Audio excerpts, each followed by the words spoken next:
are live in 3, 2, 1. 3, 2, 1. 3, 2, 1. All right, everyone, and welcome back to Vanessa the Vivacious versus Riverside. As you know, we've been recording our old podcast, which has now been revived, Vanessa the Vivacious Show, and we've been utilizing Riverside's platform to challenge them, very softly, of course, because we do love them, but this has been a journey to produce this show nonstop from Riverside. So, a couple things that I found this week, which in previous weeks I haven't really been up to date on adding comments and, listing pluses and minuses, but here's some right now. So as you can see, I'm trying to add a visual background to an audio-only file. I recorded an audio podcast, but then I thought, you know what? It'd be really nice to add some dynamism and to add some video, so that way, even though I'm not on camera, there could still be like this really nice little sound wave going on with the captions and the logo, and it'll be okay, right? Instead of doing that in Premiere and then putting it over into Riverside, I decided why not check out to see if Riverside can do it. So it can do it.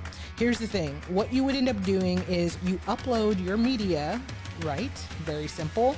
Upload your media into your files, and once it's there, you can click on it and you can add it. Adds it to the timeline, very simple, much like any other editing software. However, the thing is that you cannot stretch it out further than the length. So this particular clip is only 10 seconds, so I had to copy paste in order to get another one.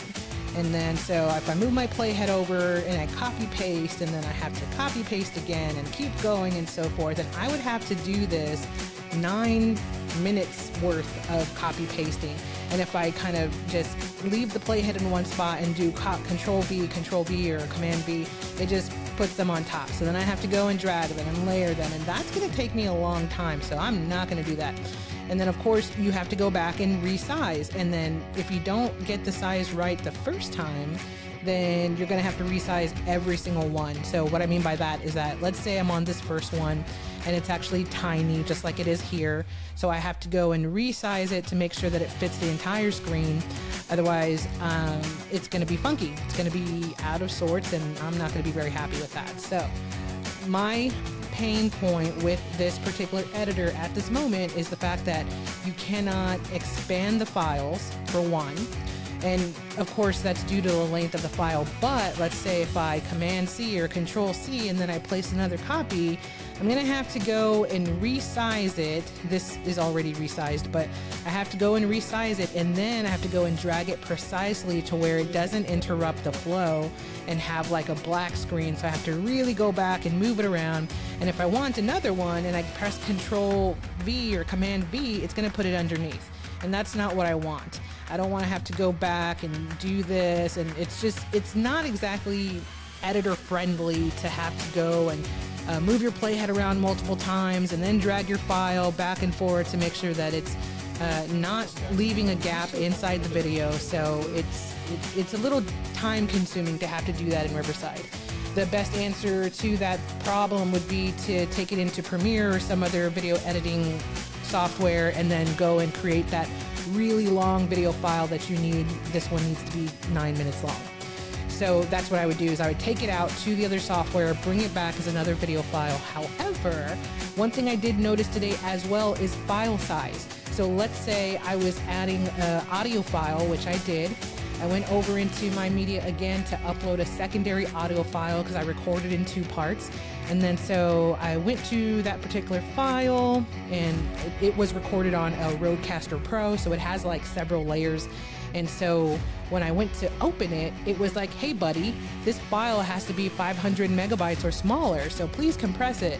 Okay, if you don't own Media Encoder or any kind of other compressor software, then you're kind of SOL. So that there is another issue for Riverside, is that your audio files have to be within a certain size. Sometimes they're not. A lot of the time they're not. And so I went ahead into Media Encoder and I just basically compressed it into an MP3 file, which of course we all love WAV files far more, but just for the sake of time, I went ahead and did that. So I took that file, went back into Riverside, and then uploaded that secondary file, and it went just fine. So this is how it looks. with both files. Everything's good.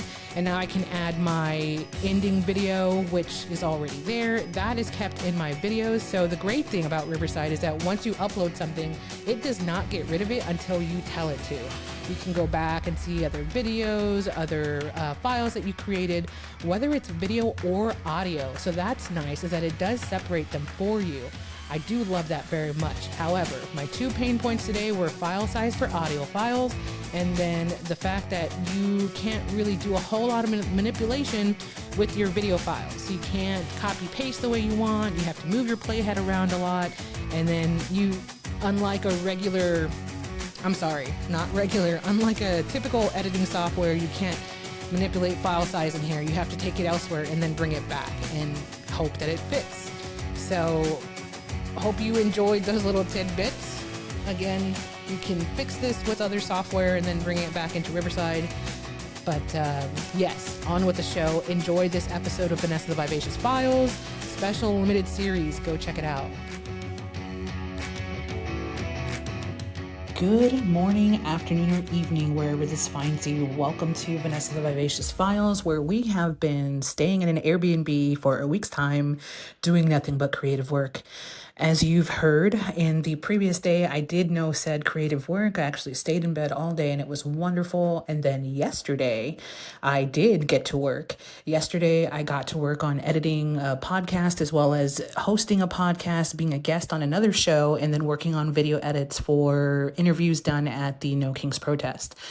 What I've observed thus far is that it is really easy to get distracted, but more so by other people and notifications and requests for your time and energy. And I discovered that sometimes we have to stop everything and just close the phone and just send a note saying, hey, I'm unavailable and I just need this time. So in the past, I would not have asked for the time. I would have tried to juggle everything that was going on and taking care of everyone, being there for everyone, and succeeding admirably. But in this particular time, it is a brand new chapter and it is time to take care of oneself. And so that being said, I have taken this time in the Airbnb to do my work and to focus on the work, but then also to enrich myself by reading books, by listening to motivational speeches and other perspectives than my own. So along with my little dog, my trusty sidekick, Elizabeth Taylor, I've been working. I have been growing or starting to grow and laying down the foundations for a very successful and creative future. I found that in taking time for myself and making it a priority to just focus on what's at hand, the task at hand, I've been able to reduce stress a little bit, and that has been exciting. So if you are typically highly stressed, you understand that you stay in a heightened state of stress for some time, even after those things that stress you are out of your life. And so then begins the work to de-stress. But how do you come down from that? I've talked to a few people about it, and the consensus is that you simply just put one foot in front of the other and you let yourself feel the stress, but then you also recognize as it's coming down. And for myself, when I took that day off and I did nothing, I understood that that was the stress starting to fall off. That was the stress fragmenting and saying, hey, I'm no longer part of your life. And so I'm going to start to fall off. When I think about it and I think about how much stress that we accumulate over the years, think about your upbringing and the stress that you developed during that period. And then think about your formative years into your college years or into your work years, whatever path it is that you went through.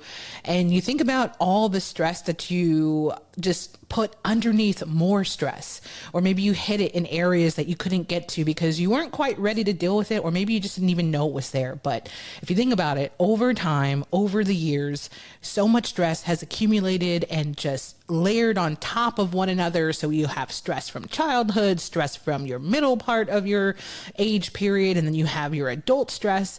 And all of these stresses somehow are able to just sit within you and permeate, or maybe they weigh you down and at some point you just break. Or maybe when you get to a certain point where you start to understand that you can alleviate this stress little by little, or that you can attack it head on and find out what it is that's stressing you out so bad and where these other parts are underneath, it really is, it's a new experience to understand that when we start to allow it to fall off, and when we start to kind of process what put us there, it is super heavy. And it's kind of like watching someone with a dumbbell. Let's say they have a lot of weights and they're lifting weights, and the dumbbell has various weights on both sides. Yes, I don't work out much, so I'm probably talking about the wrong equipment, but stay with me here. So you have this pole and you're lifting weights, and there's different sets of weights on both sides. Let's call that the stress, right? The stress weights. And as you take off one weight at a time, your body's having to readjust, your arms are having to readjust, and you're having to get used to not having all of the stress there. But then also, I feel like your body kind of goes through this transformation, or not even a transformation, it's more of a shock. It's like this shock where everything hurts because it's having to recalibrate. And then you get exhausted out of nowhere because, you know, at that particular time, my body was just like, you know what, this is not normal. We are normally caked down and just held down with stress. And you're starting to kind of peel off or take off these stress weights. And that's not okay with us. I mean, you have to forgive your body. It doesn't know what you're doing, of course, but it's shocking when anything changes. And so it needs time to get used to the idea of having less stress. And then when your body catches up to your brain, then they're like, okay, let's work on this together. Let's remove stress a little bit by bit, and then let's recalibrate. So I know that there's going to be much more physical recalibration, and I really need to give myself grace. I don't do that enough, but I really need to. So understanding all of that, understanding what I went through the other day, understanding that I actually got some work done yesterday, because the day where I didn't work was the day number 2. Day number 3, which was yesterday, I did do work. I did do work. I edited a podcast, maybe about 85%. I was on a podcast, I hosted a podcast, and then I did some video interview work. I did like at least 3 video edits for the protest that happened in March, and those full-length videos are almost ready to go. It's kind of like in rough cut form, but just getting those done in a at least a V1, a version 1 type of way, that's headway. That means a lot. Right now, I have a list full of footage. I have folders full of footage. And if you look at them side by side, it looks really intimidating. But at the same time, you just have to go video by video, piece by piece footage, you know, put the interview together and then think about your B-roll. I personally tend to think of both at the same time. And sometimes that can be overwhelming, but really it's just step by step, you know, day by day. And whatever I get done today, awesome. I'm excited about. I'm applauding myself for that.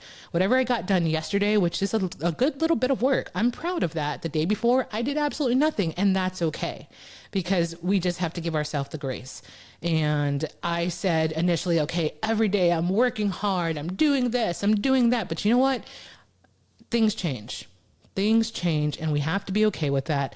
And then when we are okay with change and understanding that things change, then you become super powerful, you become self-motivating, you become self-congratulatory, and you empower yourself to not only do the work, but to be aware, more aware of when you need rest, when you need to drive yourself.